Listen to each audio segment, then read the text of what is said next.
Welcome to our panel on the future of GRC and enterprise technology. I'm Andy Diggleman, CEO and CTO at Metric Tree. Before we dive into the panel discussion, I'd like to provide a common base by outlining the vision for GRC and integrated risk management as we see the market evolving. As we see risk volatility levels staying high, even after the immediate pandemic crisis, we strongly believe GRC will feed off that volatility and will be the catalyst that will align AI innovation to performance. However, on the way to get there, I'd like to step us through three horizons which build on top of each other. Accordingly, I will outline how the underlying technology and value creation evolves through the three horizons. You will also see how our investments in the agility of the platform, advanced analytics, artificial intelligence, automation, and seamless integration support the needs of the respective horizons. We see the market evolving through those horizons. However, already today, we are working with customers to shape that future. Horizon 1 we are facing now. Our focus is on dealing with the crisis, manage and prevent immediate risks, enabling organizations to preserve and protect. Risk prevention and still fulfilling regulatory requirements are the value drivers top of mind. Speed of deployment, out of the box, good enough functionality to be extended later is the mantra. Our investment in increased configurability and AI and machine learning supported automation is paying off. The COVID-19 solution launched on the heels of the pandemic outbreak is a prime example of speed and agility over complexity and perfection. Horizon 2 is where organizations and regulators will apply the learnings of the crisis to thrive on risk volatility, moving from managing the crisis in a reactive mode to a more agile approach to GRC. The value driver becomes establishing enterprise-wide GRC through automation to support the agile enterprise. Pervasive GRC will power the first line of defense to improve speed and quality of decisions. Unknown threats get identified, predictive analytics used for prevention. Second, third, and fourth line activities will be automated as far as possible to sustain the accelerated process cycles. Our platform drives predictive risk modeling across all types of risk. Bidirectional APIs integrate with operational systems for automation. More and more user interfaces for the first line to communicate observations and interact with GRC processes in every possible work context permeate through the whole organization. This is the foundation for true integrated GRC and risk management. Horizon 3 is where we break down boundaries within and across organizations and enable organizations and government entities to align GRC to performance based on internal and external benchmarks. Thereby, we will foster a socially and environmentally conscious culture that perpetuates brand trust and integrity, reputation, governance, and resilience. Finally, we will be able to unleash AI by making bots context-aware and tested against bias, GRC for AI. Consumer and customer trust, and therefore shareholder value, are the value drivers added in Horizon 3. Risk management will be based on continuously monitoring and understanding external and internal data, thereby giving organizations peripheral vision, the ability to see emerging risks early and take immediate action to mitigate, or in the best case, prevent risks to materialize at all.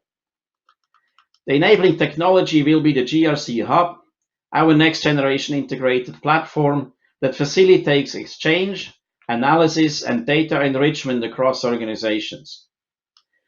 Based on the exponentially larger amounts of data available in the GRC Hub, predictions become more precise, models driving actions become more accurate, organizations can benchmark themselves against the ecosystem of participants and learn from each other. From a technology perspective, the GRC Hub will be the integration platform for GRC and risk-relevant external data and shared organizational GRC data.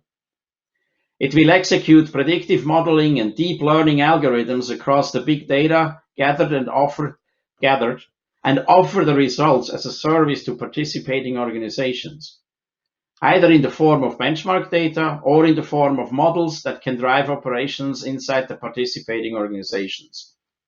It also will be able to benchmark any analytical model to provide governance for AI based on commonly agreed standards. In summary, GRC becomes a fluid, transparent, continuous, cognitively layered cross-organizational process. So much for the three-horizon vision. To me, it becomes more fascinating the further out we look.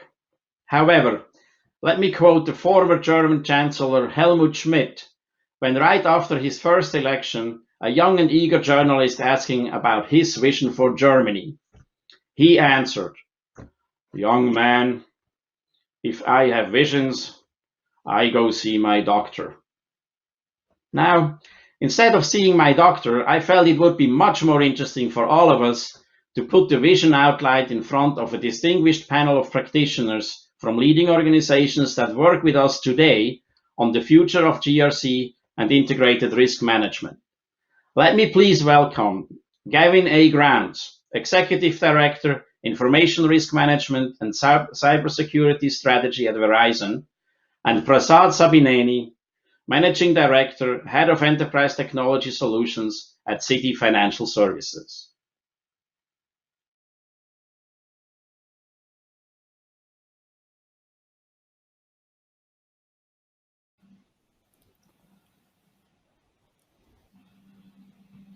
Okay, welcome, Gavin.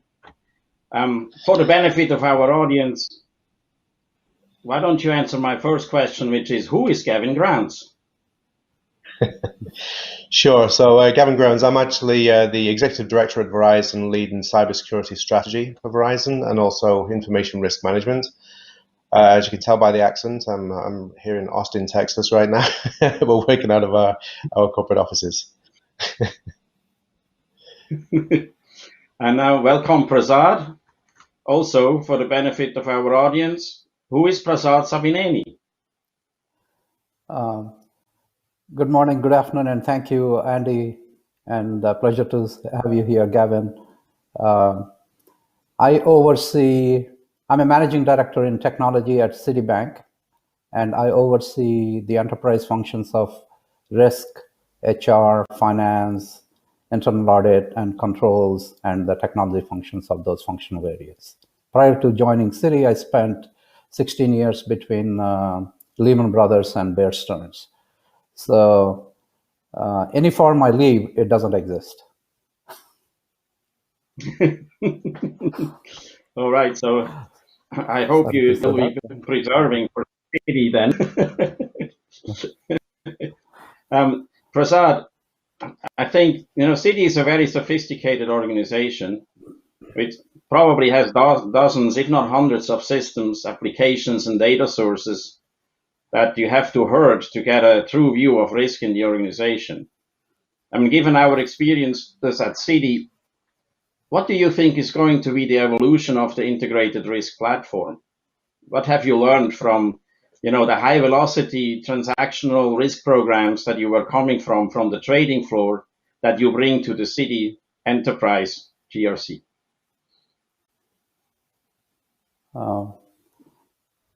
A long question, and I believe there are two questions in it, and I will try to answer them both.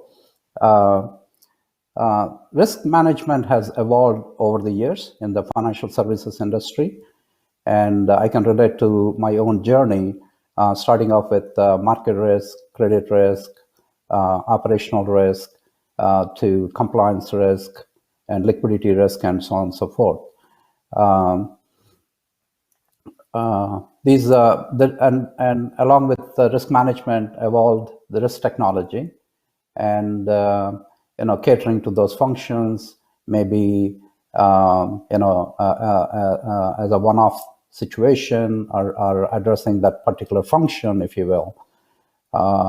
However, going forward, and we have made strides in this actually internally, these risk platforms will evolve to serve not only the second and third line of defense of those business units, but also the first line.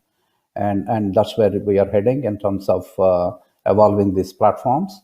And I also see a reduction in data hops, the data, how it is captured from the inception through how we process end to end, and consistent usage of analytics, whether it's for pricing, hedging, simulations, and pricing verifications, and also a consistent UI, and able to generate these things or the results and the insights on the fly, and available and readily explainable to the end user community, to all our business stakeholders. That's how I envision the risk platforms to evolve. But in the end, I think the risk systems should evolve to keep pace with all the planning activities of in our case, our financial institution, whether it's capital planning, operational planning, as well as recovery planning, post any crisis or any risk, or the risk that we are currently seeing. And with respect to the second question, you have to be a lot more nimbler and agile in delivering your solutions. That's what I learned by being close to the front lines and interacting with the traders and the risk managers and the risk officers of various disciplines. And you have to be quick in your coming up with your solutions, and you have to show your results incrementally and iterate them with those respective business functions. And you cannot say it's a big bang approach. Give me the X number of dollars and we'll go away and build the system and come back 2 years. That won't work. So agility is key.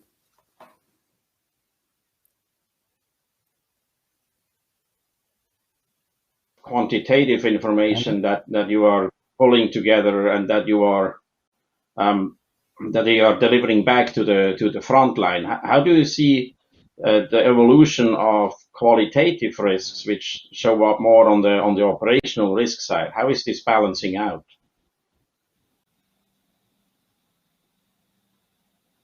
Sorry, it's a question for me. You broke up initially. Yeah. Oh, sorry. Right out. Yeah. Yeah. I believe if I heard you correctly, how do you marry the qualitative risks or qualitative aspects with quantitative for risk management, right? Yes. I mean, with respect to operational risk, it's the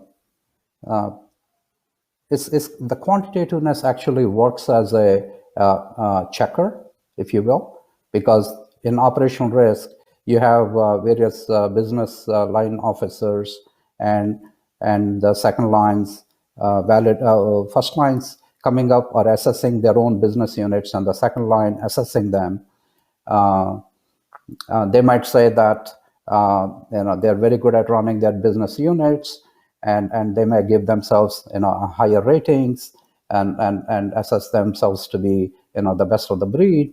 But the proof is in the pudding, and that is shown through the quantitative side of things. When those operational risk-related losses are captured, and you can correlate the two, you can see, hey, okay, you're assessing yourself to be this, but your operational losses are going up, and operational risk VAR, value at risk of operational risk, is going up. They don't tie up. So they act as, in a way, also like a maker and a checker. And in the end, you got to have both qualitative and quantitative aspects together. You need to bring those two together to assess those units. And that's how the quantitative aspects play a key role along with the qualitative. Thank you. That's very, very insightful. It looks like the risk appetite and the planning process need to converge. and based on drivers from a quantitative and a qualitative perspective. Before I move over to Gavin, just a message to the audience. You have the opportunity to ask questions yourself. I will have them here on my screen. And towards the end of the session, we would be delighted to answer the questions that come in from the audience. So please leverage that opportunity. So Gavin, your approach to cyber risk quantification, which we heard about yesterday, it's very different, and you are on a journey of getting over 100 automated parameters into a platform through a common taxonomy and what you call a common backplane. So that way you're striving to get accurate real-time view of risks in a very quantifiable manner. So what challenges have you seen along the way, and how have you overcome them? Yeah, I think there's a number of challenges, and I think some of the key ones were, first of all, scale. You can just look at the size of the problem and just be intimidated by it and figure, you might as well run the other way. So I think scale is a big part of it, but also just the fact that when we think about the enterprise and think about the business, we are actually a business of businesses. So we're not just a singular kind of function, and then even within each of those business functions, we've got a whole kind of litany, if you like, of various kind of subdivisions, sub-functions, and sub-operations. And then to kind of overlay that, then we've also got these horizontal functions or horizontal requirements as well. So I think just thinking about the sheer complexity was one of the challenges. And so really the approach that I took, it was multi-tethered. First of all, just some key principles. And one of those principles was to look to harmonize, not monopolize. So, you might have this kind of giant vision, but you're not going to be able to kind of go execute and make that happen in one giant step or one giant leap. So it is that approach of, harmonization. And then the other thing is, to me, it's kind of like building a high-rise building. For a lot of people around, I don't know if you've kind of walked past, when this high-rise development starts off as, like green field, and it just looks like a giant muddy hole for 6 months. And every time you walk past, like, oh, look, there's that big muddy hole again. And then at some point, then the superstructure starts to go up, and then you see that it starts to look like a condo or high-rise or whatever. And in many ways, executed against this strategy was kind of like that. There was the view of knowing what the art of the possible actually is, and knowing truly what the business value is for driving that. But really, the key was to look for those kind of wins along the way, some of those early opportunities as well. And I mentioned it yesterday, one of the key things that helps, and that has helped on this whole journey, is to take the approach of, work with what we do know. So work with what we do have, because clearly we've got, and I think I made the point yesterday about, 1.2, 1.3 billion pieces of data about the environment every 24 hours. So the first question is, what are we doing with that, and how can we drive value to the business? And so really kind of starting with what we do know, taking that approach of harmonization, getting some of those early wins along the way, and really then, as I mentioned yesterday, tying that back to the business value. What are the business problems or the business benefits that we're trying to address with this? Because if we can't map to a real business outcome, then it really is kind of just an academic exercise. So really that also helped with, down the kind of journey with stakeholder management as well. So like I say, just kind of summarize, it's work with what we do know, figuring out what the business values that we can drive from what we do know, and then looking to do that true harmonization in, stair steps, if you like, along the journey. Yeah, I really like it sounds like a mantra, harmonize, not monopolize. I think that anything that sounds like we need a common taxonomy, we need common definitions, sounds kind of scary sometimes to people. And harmony, it sounds much better than monopoly in that context, I think. Now, if you look at integrated risk management, even as Carter defines it, it's all about to be more proactive than reactive in risk management. But getting proactive requires changing culture, systems, processes, and agility.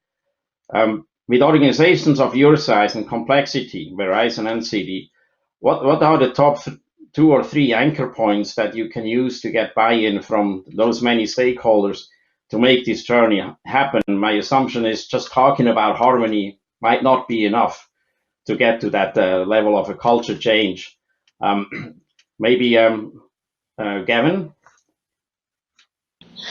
Yeah, so one of the things that I found really kind of a successful technique, you might say, Andy, is really tying it to the business value and kind of essentially drawing out what that business value framework looks like. So, as I mentioned, when you're in an organization where you're a business of businesses, you've got different priorities. And even when we think, let's say, for example, from a risk perspective, and we start talking about quantification in the context of financial quantification. One of the challenges we could have is if we think of a high, medium, low, kind of a gradient scale. But when we're looking at a business of businesses, a $10 million risk for one business unit might be huge, like enormous for that business unit. And then yet for another business unit, a $10 million risk might be almost like a rounding error. And so, part of the trick is to truly understand what the business value is to each of those component parts of the business. Because by understanding that, and we understand the priorities, and I mentioned again yesterday around, what the priorities are around revenue growth and the strategy to hit those revenue growth targets, but also about the bottom line and what the strategy is to refine and define the bottom line for those business units. And the other aspects like the priorities of cash flow and cash management, because when we understand what the objectives are of our business partners, which is really what they are, our business partners, then we can map on how what we're about to do is going to benefit those business outcomes or not. From a defend perspective, how we're going to be able to protect and defend that business and its bottom line, basically, or not. And it's really then, by kind of taking that approach and really becoming a partner of each individual stakeholder and recognizing that risk varies from one stakeholder to another, or compliance requirements vary from one stakeholder to another. And then we can actually start to do that harmonization and truly look for, what are the pain points that those partners of ours are facing right now, where we can help with some of that predictive risk modeling. One of the key things with business, of course, is predictability. So whilst the environment might change around us, the business environment might change, what our stakeholders are always looking for is that predictability. And so by understanding what those challenges are and how we can actually contribute to solving for some of those problems in terms of risk predictability, then we're able to show up as a partner. As opposed to showing up as somebody with an awesome idea that wants to kind of create this monolithic view of GRC for a huge organization. Thank you, Gavin. Back over to Prasad.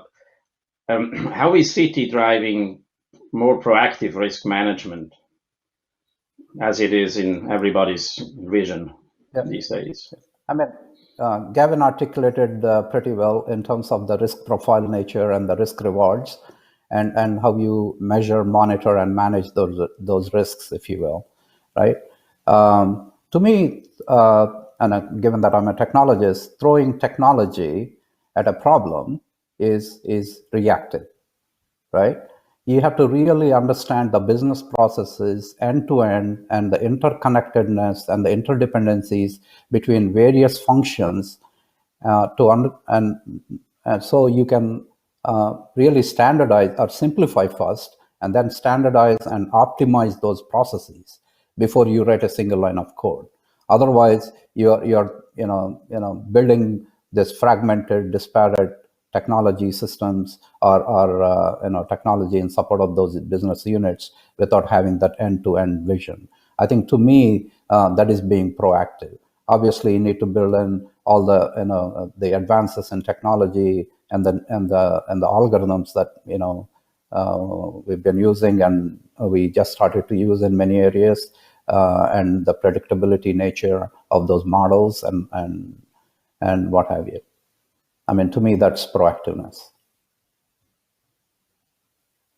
Now, what's your experience in terms of acceptance of predictive models and things like that for the business? Do you see good acceptance? Do you face challenges along the lines of, I've been doing this for years, I know better, or is there a lot of openness for these recommendations coming from somewhere else than my own gut, basically? Yeah, great question. To quote Mr. Rumsfeld, we only know what we know, and we don't know what we don't know, right? Even all these sophisticated risk systems that we have built over the years and the methodologies that we have put in place, they're all predicting things based on certain outcome and what we programmed them to measure with a certain degree of confidence, right? They can't predict, for example, this pandemic hitting us, right?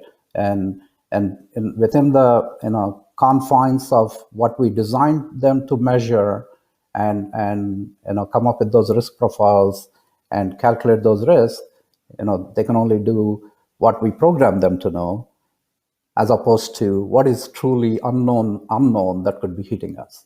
I think that's where a lot more investments have to go in, if you ask me, and obviously technology will lead the way.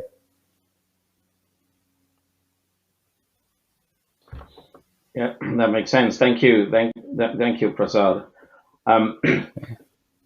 Moving on to looking a little bit more into the future. So based on my level set at the beginning, when we went through the green, yellow, the red, yellow, and green stage of the three horizons, as I called them. So what is your view on metric stream strategy and the execution path? Is there any advice you would give others in the audience what they should focus or not focus on in the light of that evolution I outlined? Gavin, start off, or Prasad?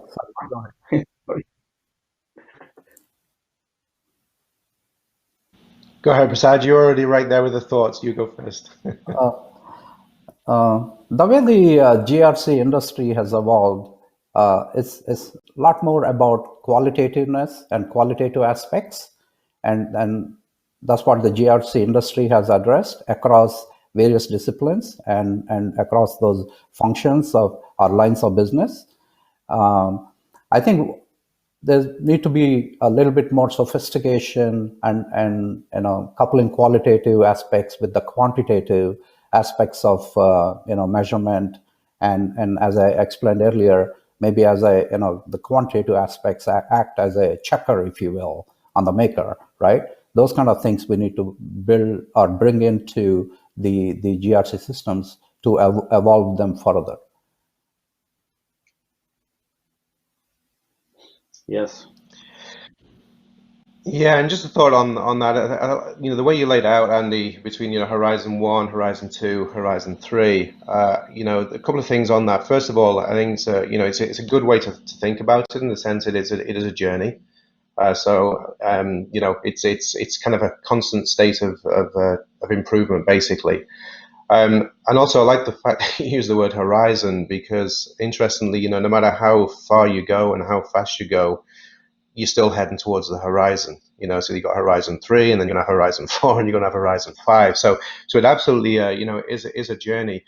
I think, though, in terms of, your question around, what to do and what not to do, one of the principles that I've found useful, and I mentioned it yesterday, is, to work with what we do know, and then improve based on what we could know, and then always aspire to what we should know. And I think that's true specifically and especially in a GRC journey, and when we talk about risk as well. We talk about quantitative risk, and sometimes we'll say, well, when should we use qualitative or quantitative? And it's interesting that in most other aspects of business and most aspects of life, actually, we don't really differentiate between the two. For example, if we're about to have dinner, I might get asked the question, how hungry are you?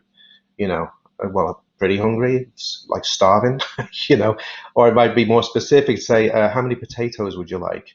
So there's a qualitative, if you like, versus quantitative question that just happens in everyday life. But that's a relatively low kind of impact kind of question. But when we think really about the difference between quantitative and qualitative, is quantitative gives us the foundational information that allows us to make better qualitative decisions.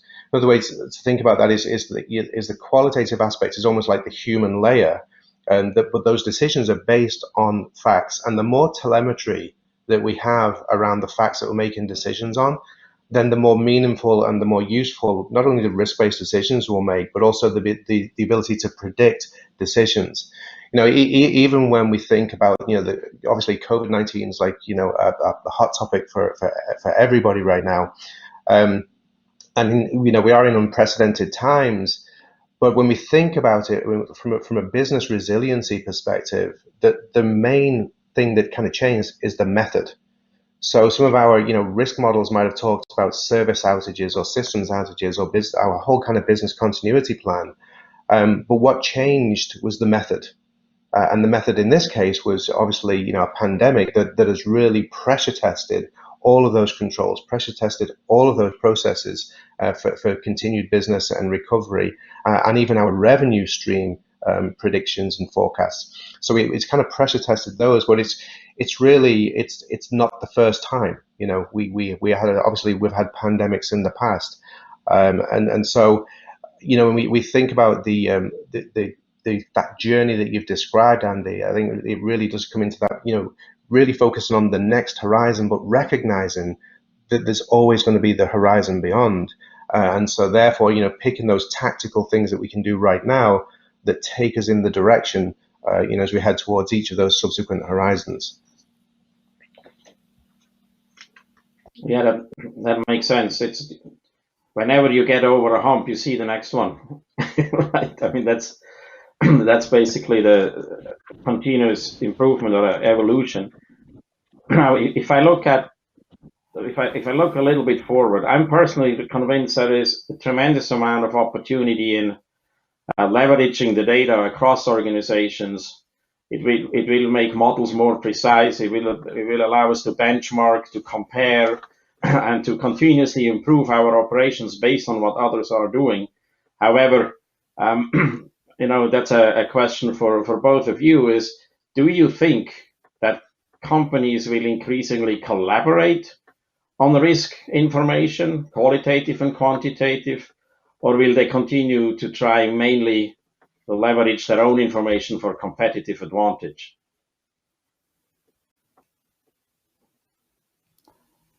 I'm going to go. With respect to the qualitative aspects, especially in the financial services industry, around governance, compliance, and the policies and the methodologies around them, I see the firms collaborating. However, when it comes to the quantitative side of things and how we measure risk, evaluate risk, and mitigate those risks, there's a high degree of sophistication involved with respect to the proprietariness of those pricing models and hedging algorithms and what have you. That's the bread and butter of these financial services industries, and that's where they truly innovate, right? I don't see as much collaboration in that side of the house, if you will. So there is hope. Yeah, and I think yeah, I think what Prasad just highlighted there. Yeah, I think what Prasad highlighted there, Andy, is perhaps the degree of collaboration. There's always going to be intellectual capital that every company is going to protect its own intellectual capital, and oftentimes that intellectual capital is based on the conclusions that are reached based on the foundational information. So when we put that in the context of risk, whether it's cybersecurity risk or information risk or any of the other domains, obviously I think the more availability is and the more collaboration there is around that foundational information from a risk perspective, I think that's something that would be of value to varying corporations and varying organizations. We have some organizations that from a financial perspective or from a headcount perspective are relatively small, and they certainly would benefit from the wealth of knowledge and insight that comes from a broader community. And then we have those broader organizations that, in theory, can contribute more readily to that pool of insight. So I think there will be degrees of collaboration. I think the biggest challenge, Andy, in reality, though, is for that pool of collaboration, if you like, for that, to be able to draw on that within each organization, within each enterprise. We need to have essentially consolidated and understand our own environment first. Otherwise, if we don't have that foundational view of our own organization, of our own feeds, our own data points that we should be basing these risk decisions on, if we don't have that view, our own organization, then we have two problems with a service, if you like. We subscribe to the service, and that just becomes more noise that we're not making the most use of within our organization. But equally, then we can't contribute effectively to that intellect pool, if you like, as well. So again, using your analogy of horizons, if we go horizon 2, 3, 4, X number of horizons in the future, I think there will be and needs to be actually a much more kind of collaborative nature around at least that foundational insight that builds up to risk decisions. But again, where the obviously the intellectual capital of how we apply that insight in each of our businesses, we're always going to be competing with our competitors. I mean, that's the nature of the way we do business, right? Yeah, sure. Right. Thank you for the view into the future a little bit. I'd like to switch over to audience questions now. First, I'll take one which gives a nice shout out for the panel first. Good and concrete recommendations on the financial impacts and business risks. Question is, how do you evaluate risks to people and broader societal risks from use and deployment of technology?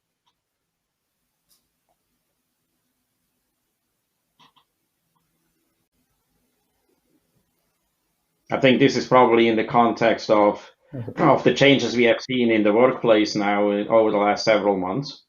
So how do you evaluate risks to people and broader societal risk from use and deployment of technology? Yeah, perhaps I'll make a couple of comments on that first, Andy and Prasad. So I think we think about the amount of information that's available to us, and which we would then make risk-based decisions on. There are multiple elements. I mean, you referenced about 100 plus earlier, Andy. And when we think about let's start off with human impact first of all. When we think about the human impact of any risk model, then those become additional facets, if you like, to those 100 plus. Maybe it becomes 150 or 180 or 100, 200. But they're also context-based. And so we could use a crisis like the global pandemic at the moment just as an example. We may be thinking about how do we get people access to information, how do we get them to be able to perform their functions when they're not in the same physical location, and we might just immediately start thinking about like cyber controls or cyber risks and thinking where we've been over-indexed on a physical control, where there's probably a better balance on some cyber-based controls. But I think where the question is coming from is but what about the human aspect? So when we think about some of the risks that we do need to factor in as part of the business risk that is associated with that is, in the case of a pandemic, oftentimes being home is a safer place to be. There are certain people who have circumstances where home is not the safest place to be. And that becomes a human risk factor that we need to address as part of the overall business outcome. Because for most of us, our business is our people. And so we always have that human factor as part of a major critical element that we must address as part of the business risk. Or there could be others that are more logistics based. Perhaps we have individuals that live in environments where, the power supply is less predictable to their home than it might be in an office environment. Again, there's a human, factor to that. So, I think that's really what we're kind of emphasizing with this is we can think about the various domains. We can think about cyber risk and information risk. We can think about operational risk. We can think about financial risk. But all of these domains, including human capital risk and environmental risk, need to all actually roll up into that that true top layer of the enterprise risk management model, and then that's how we can factor in these other non-technical, you might say, or non-technology based risk factors. Anything you would like to add, Prasad? No, Gavin articulated pretty well. And just to reiterate, our people are our businesses, right? And protecting the people and their health and is of paramount importance to all of us and to the institutions. And especially when you're in a large global organization, the things that we take for granted in the U.S. may not apply to our workforce and in the developing world. And there are many challenges we faced in that regard. And luckily, financial institutions are a little bit ahead of the curve in the sense that we saw the pandemic coming through our own workforce getting impacted, starting in China. So that gave us a little bit, a lead time in terms of preparing. This could hit us here. So we started preparing towards that. That helped us immensely. At the end of the day, I'll tell you, Andy, Gavin, and the audience, the business continuity plans we had drawn up over the years, and while even because of the insights we got from our workforce in Asia, the contingency plans we have drawn up, in terms of bringing people in waves into the offices, group one in week one, and so on and so forth. All of those, we had to quickly abandon as the pandemic hit here at home for us, and then quickly go completely offline, meaning through working from home, through remote access. That has put a lot of burden on our infrastructure, because we never envisioned our infrastructure to support 220,000 employees worldwide going online and working remotely. But we quickly expanded our infrastructure to accommodate. So it's a lesson learned, and for future, obviously. So those are the comments I would like to add for that. Yes, thank you, Prasad. There are many more questions, but from a timing perspective, we are at the end of our session. And I first of all would like to thank you joining us here and share your experiences and your views as pioneers of a connected, integrated risk management approach. I think it was fantastic for us to see where you are going, what you have shared in terms of tangible, concrete things, actions to take, things to think through, things not to do. And let's make sure that moving forward all together, we harmonize and not monopolize our GRC activities as we go forward. Thank you very, very much, Prasad. Thank you very, very much, Gavin. Thank you. Thank you. Appreciate it.